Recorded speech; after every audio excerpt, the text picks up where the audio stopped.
Hello, and welcome back to another episode of Critical Reactions with your host, Bryan. Unfortunately, today's video was blocked mostly everywhere. YouTube says it's a partial block, but it was a pretty lengthy list. So, as I usually do, I'm going to splice in the analysis portion after this. And if you have any comments and all that, they can go in this video space. If you want to see the full reaction plus analysis, there is a link in the description to check it out on the Google Drive. All right, thanks for being patient with me with these blocked videos. YouTube is not the greatest source for this stuff, but we make do. We get through it. All right, so without further ado, here's the analysis section. So I do kind of enjoy some of the chord work that's going on underneath the chaos.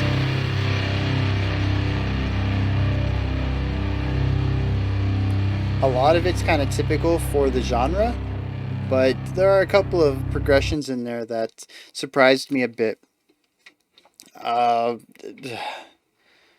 Golly, that's metalcore. That is not.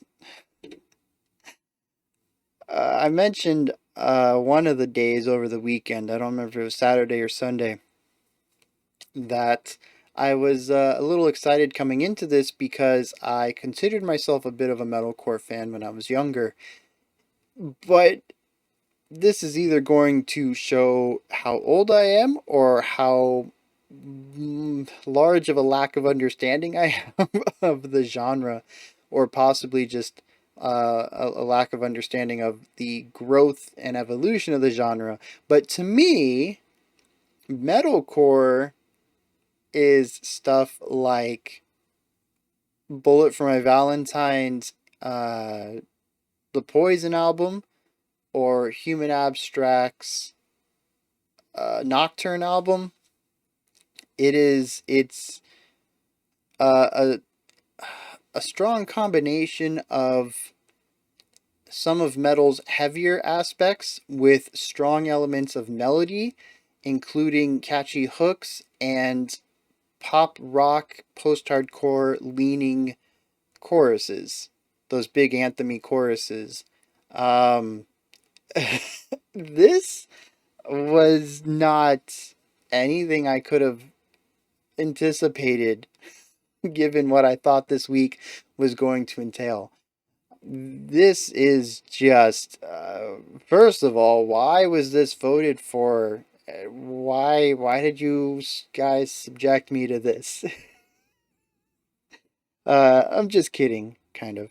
Uh, all right, so we have a heavily chaotic song with some production elements that lead to more chaotic audio sounds and less clarity to the music as a whole.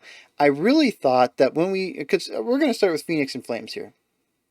That is, to me, some instruments playing things, not necessarily with each other, but just at the same time as each other, and some dude screaming, and all of that tossed into a compressor and just compressed down into a narrow, congealed sound. And then that just hurtled at the audience. And I was like, okay, it's an intro. Maybe it's the intro to the whole album. Maybe it is an interlude that goes into Thaw. But when we get into Thaw, we're going to have, for lack of better words, proper audio production technique. And we didn't. Thaw was just as compressed and narrow as Phoenix in Flames was. And I don't... There are no wrong ways to create art. That is one of the few things that I will hold true as a law or fact about art, is that there's no wrong way to do it.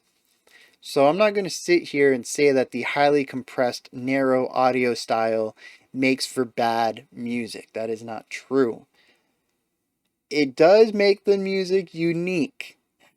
And it is the first thing that I pick out in both of these tracks is that compression and the narrowing and flattening out even. I think that's another thing. It's not just a narrow sound, it's a flat sound. Almost every instrument is compressed down into the same overall range, and it makes it feel like this uniform sound. You can't really tell much of a difference between many of the instruments. The vocalist is so compressed that I can't even understand it. The crackling and distortion, both in the physical distortion that's happening with the harsh vocals, and then the compression distortion, it makes the language unintelligible to me. I barely even hear enunciation to know what syllables are. It just sounds like a singular scream to me. Um, and I'm gonna tell you right off the bat, that bounced off of me. The whole time we listened to that, after I kind of got the gist of what was going on, I was trying to formulate thoughts for this analysis section.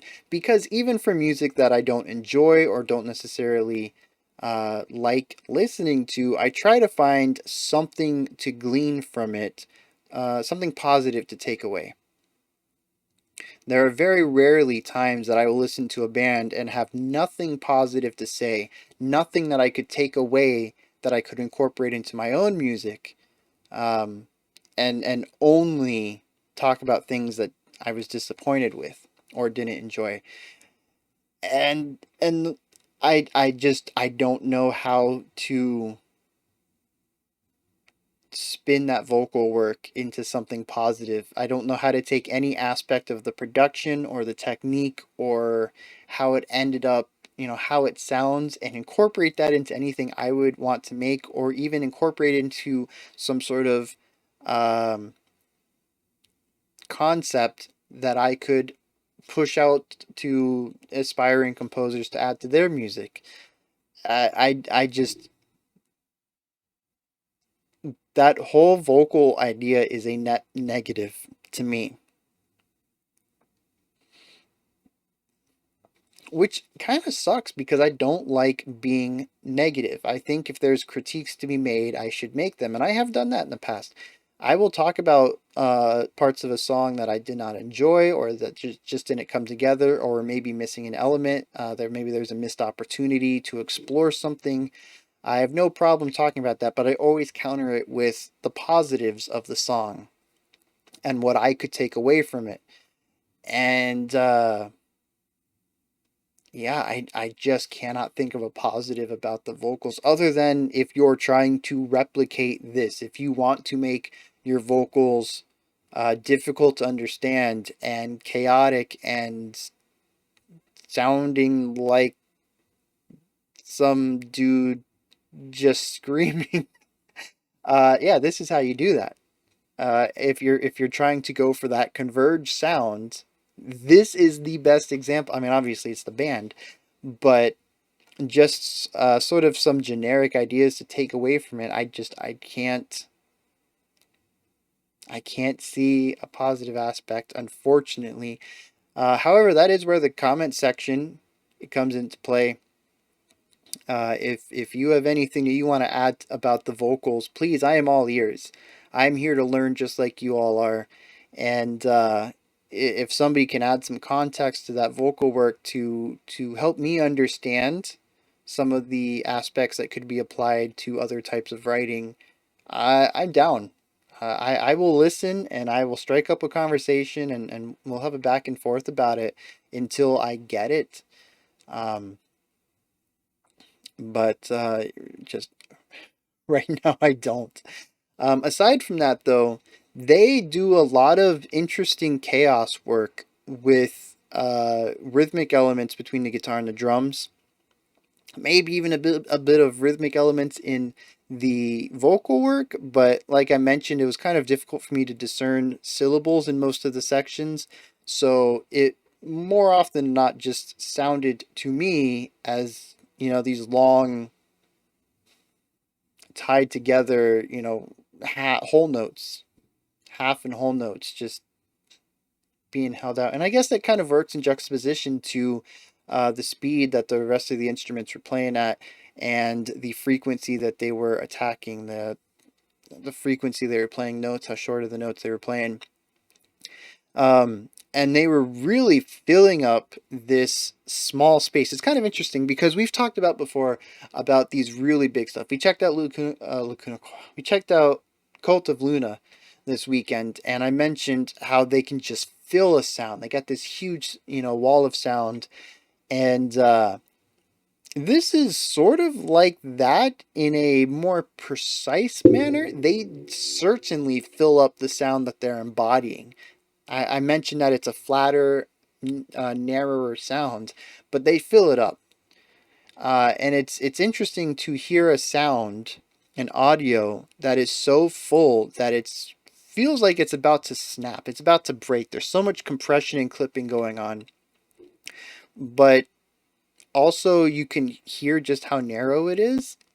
Like it's so tiny you wouldn't expect it to break so easily, but there's also just so much force in such a small area.